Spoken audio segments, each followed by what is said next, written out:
ఇది నేను మొదటిసారిగా ఈ కాటేపల్లి విషయం గురించి పృథ్వీ గారు, యాదగిరి గారు, రఘు వీళ్ళు ముగ్గురు చేసిన వీడియోని చూసిన తర్వాత నాకు తెలిసింది. అట్లా తెలిసింది, అంతకుముందు నాకు తెలియదు. అది చూడగానే ఏమవుతుంది తెలుసుకుందామని చెప్పి అసలు వీటికి అనుమతులు ఇచ్చిన పత్రాలు ఎలా ఉంటాయని నాకు కాలుష్య నియంత్రణ మండలిలో ఒక తెలిసిన ఇంజనీర్ ఉంటే ఆయన రిక్వెస్ట్ చేస్తే 4 సార్లు గుర్తు చేయగా పంపించారు. మొన్న చూశాను అది. దాని గురించి ఇంకా కొంచెం తెలుసుకుంటే ఏమవుతుందంటే ఈ పరిశ్రమలు మొదట్లో అసలు ఎలాంటి రెగ్యులేషన్ లేకుండా అలా అడ్డగోలుగా పెట్టుకొచ్చారు. ఎందుకు నడిచినాయి అంటే ఇవన్నీ కూడా ఇతర దేశాల్లో వాడి తీసేసిన టైర్లు వాళ్ళు వదిలించుకోవటానికి వేరే దేశాలకు ఎగుమతి చేసేవాళ్ళు. మన దగ్గర అందుకు సిద్ధం కదా, చెత్త ఏదైనా ఉంటే తీసుకొచ్చి డబ్బులు చేసుకోవచ్చు అని అలా మొదటి నుంచి ఇంపోర్ట్ చేసుకుని టైర్లు కొంతకాలం నడిచింది.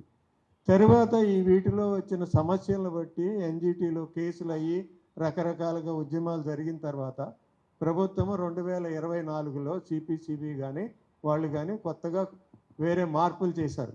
మార్పులు చేసి ఈ పాత టెక్నాలజీస్ నడవని కొన్ని కండిషన్స్ పెట్టారు.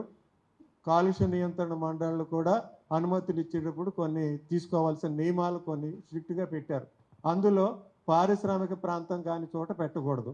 కాటేపల్లి పారిశ్రామిక ప్రాంతం కాదు కదా, అక్కడ అనుమతి ఎట్టిచ్చారు. దానికి కారణం ఏంటంటే మన కాలుష్య నియంత్రణ మండళ్ళు సరిగ్గా పని చేయటం లేదు, అవి నియమాలని సరిగ్గా పాటించడం లేదు, వాళ్ళ మీద పర్యవేక్షణ లేదు. ప్రజలు చాలా వరకు ఏమి నియమాలు ఉన్నాయో తెలుసుకునే అవకాశం లేదు. అందువల్ల అట్లా నడిచిపోతున్నాయి. ఇక్కడ ఇంకో మెయిన్ ప్రాబ్లం ఏంటంటే చదువుకున్న ఇంజనీర్లు అయినా కూడా ఈ కాలుష్య నియంత్రణ మండలిలో ఉన్నవాళ్ళు వాళ్ళ జీవితంలో పరిశ్రమలో పనిచేయలేదు. అసలు ఆ ఇంజనీరింగ్ విద్యని ఎప్పుడో మర్చిపోతారు. వాళ్ళు ఆఫీస్లో కూర్చొని క్లరికల్ పనిలాగా చేస్తూ ఉంటారు అక్కడ. అందువల్ల వాళ్ళకి సరైన నాలెడ్జ్ కూడా ఉండదు. ముందుగా అన్నిటికంటే నష్టం ఏంటంటే అక్కడ జరిగేది అసలు మనం ఎందుకున్నాం ఈ ఉద్యోగంలో అనేటువంటి స్పృహ అక్కడ ఉండట్లేదు. ప్రధానంగా ఎందుకు ఏర్పాటు చేశాం కాలుష్య నియంత్రణ మండలి? ప్రజలని పర్యావరణాన్ని కాపాడటం కోసం చట్టాల ఎన్విరాన్మెంటల్ ప్రొటెక్షన్ యాక్ట్, పర్యావరణ పరిరక్షణ చట్టం కింద ఏర్పాటైనవి ఇవన్నీ కూడా. మరి అది జరగట్లేదు. అది ప్రధానమైన కర్తవ్యాన్ని మర్చిపోయారు. ఇదంతా ఏంటంటే కొంత అధికారం మన దగ్గర ఉంది, ఈ అధికారాన్ని ఎలా ఉపయోగించుకోవచ్చు అనే పద్ధతిలోనే నడుస్తున్నాయి. కానీ ప్రజలకు జవాబుదారీగా ఉండాలనేటువంటి లక్ష్యం లేనందువల్ల ఈ చాలా నష్టాలన్నీ కూడా స్థానిక స్థాయిలో నియమాలను సరిగ్గా పాటించకుండా అనుమతి ఇచ్చినందువల్ల. ఇంకా వీటన్నిటికంటే పెద్ద దౌర్భాగ్యం ఏంటంటే అక్కడ నిపుణుల కమిటీలోనే వేస్తారు. ఆ నిపుణుల కమిటీలు యూనివర్సిటీలో ప్రొఫెసర్లు, అసిస్టెంట్ ప్రొఫెసర్లు వీళ్ళందరూ ఆ కమిటీల్లో నిపుణులుగా కూర్చుంటారు. వాళ్ళకి అసలు పరిశ్రమల గురించి కనీస అవగాహన కూడా ఉండదు. వాళ్ళు ఎప్పుడు అధ్యయనం కూడా చేయరు. అప్పటికప్పుడు వెళ్ళి కమిటీలో కూర్చొని 20 ప్రాజెక్టులు ఉంటే గబగబా సంతకాలు పెట్టి వచ్చేస్తారు. అందువల్ల వాళ్ళు కూడా వాళ్ళ బాధ్యతను సరిగ్గా నిర్వర్తించటం లేదు. అందువల్లనే ఇలా జరుగుతోంది. ఇవన్నీ కలగలిపి ఎప్పటికప్పుడు బాధ్యత ప్రజల మీద పడుతుంది. ప్రజలు పోరాటం చేసుకోవాల్సిన పరిస్థితి వస్తుంది. ప్రజలు ఎదురు తిరిగితేనే వీళ్ళ మీద కేసులు పెడుతున్నారు. కంపెనీ వాడు ఎన్ని రకాల వైలేషన్ చేసినా, ప్రమాదాల ద్వారా ఎంతమంది ప్రాణాలు తీసినా వాళ్ళ మీద ఎఫ్ఐఆర్ కూడా రిజిస్టర్ చేయరు. అదే ప్రజలు మేము భరించలేకపోతున్నాము, మా ప్రాణాలకు హాని ఉన్నది, మమ్మల్ని కాపాడండి రోడ్డు ఎక్కితే వీళ్ళ మీద మాత్రం రకరకాల కేసులు పెడతారు. అది మన ప్రజాస్వామ్యంలో ఉన్నటువంటి ప్రధానమైన లోపం. అసలు ప్రజలకు గొంతుకి ఇవ్వాలని ఈ రాజ్యం అనుకోవట్లేదు. అందులోనూ ఇంత ప్రమాదకరమైన పరిశ్రమని టిఎస్ఐ పాస్ కింద పెట్టేశారు దీన్ని. అంటే సింగిల్ విండో. అసలు పరిశ్రమ మీ ఊళ్ళో వచ్చినా కూడా మీకు తెలియదు అదేం పరిశ్రమ, మీకు తెలియదు. మొన్న వీళ్ళు చూసిన వీడియోలో చూస్తే కంపెనీ ముందు బోర్డు కూడా లేదు. కంపెనీ ముందు బోర్డు లేకుండా వాడు ఎట్లా ఉత్పత్తికి వెళ్ళగలిగాడు? ఆ బోర్డు పెట్టించాల్సిన బాధ్యత ఎవరిది? మొన్న మేము వెళ్ళి చూసాం, సిగాచిలో 54 మంది చచ్చిపోయారు. 54 మంది చచ్చిపోయిన బోర్డు కంపెనీ ముందు వ్యర్థాల గురించి పెట్టాల్సిన బోర్డు, ఉత్తినే బోర్డు ఉంది, దాని మీద ఒక అక్షరం కూడా లేదు. అంటే మన నియంత్రణ వ్యవస్థలు ఎంత గొప్పగా పనిచేస్తున్నాయో మనకు అర్థమవుతుంది.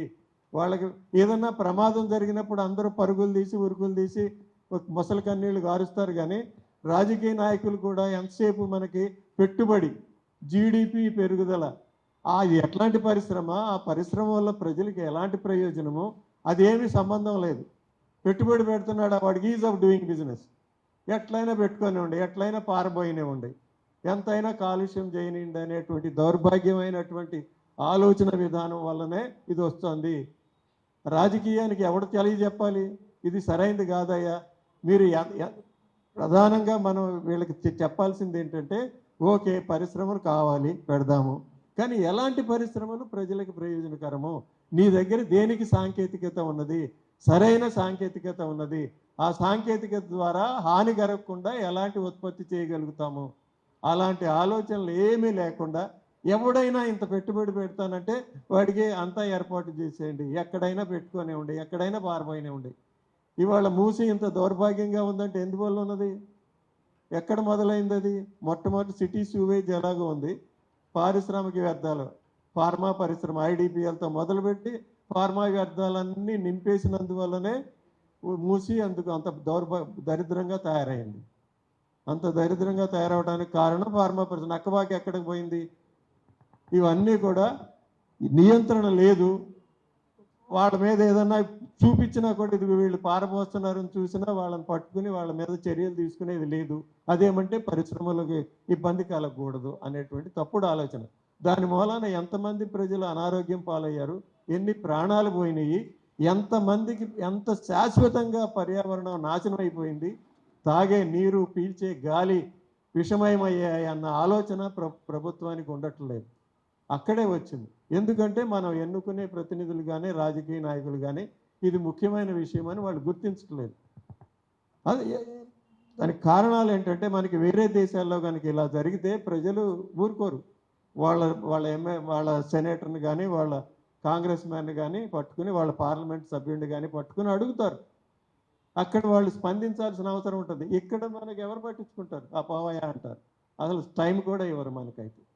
ఎంత శాస్త్రీయంగా విశ్లేషించి తీసుకెళ్ళి అర్జీ పెట్టినా కూడా పక్కన పారేస్తారు. అలాంటి పరిస్థితి. మొన్న ఈ మధ్యనే మాకు ఒకటి జరిగింది. ఒక కృష్ణానదిని నాశనం చేసే ఒక పరిశ్రమ వస్తుంది, ఒక పెద్ద రాజకీయ నాయకుడి పరిశ్రమ అది. అది ప్రపంచాన్ని అంతటినీ నాశనం చేసిన పరిశ్రమ. మన దగ్గర ఆ పరిశ్రమ లేకుండానే అది దాని కాలుష్యం మనకు కూడా తాకింది.